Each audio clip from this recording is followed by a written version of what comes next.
It's just that the 1619 Project has left out a lot of very important black heroes that they should be highlighting. People like the Reverend Harry Hoosier, who was considered an evangelist in the Second Great Awakening. Now, he was a slave early on in life. He got saved and decided he wanted to share the gospel message with others. He joined up with the Reverend Francis Asbury, who was one of the leaders in the Methodist denomination at the time, and they began traveling together. Well, Reverend Harry Hoosier actually began drawing larger crowds than the more famous Francis Asbury and even founding fathers had heard Harry Hoosier speak. People like Benjamin Rush, who knew every major founding father. Benjamin Rush said, considering that Harry Hoosier never had a formal education, he was the best speaker he ever heard. Well, Harry Hoosier, because he had grown up on really kind of a slave plantation and he was a skilled labor kind of guy, he was a blue-collar worker, so he felt that he would be best reaching people who really were the outdoors people, the working with your hands kind of people.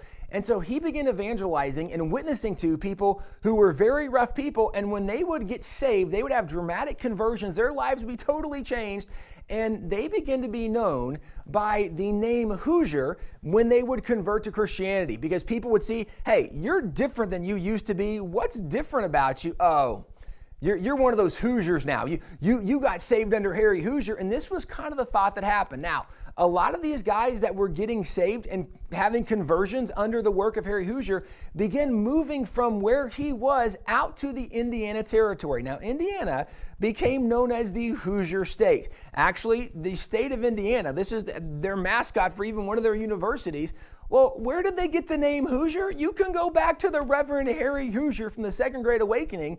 This is what's very interesting about this is if we're going to talk about black heroes who had a major impact on America, he's a guy certainly who should be included, and yet most people have never heard the story of Harry Hoosier. But if we go to something like the American Revolution, which is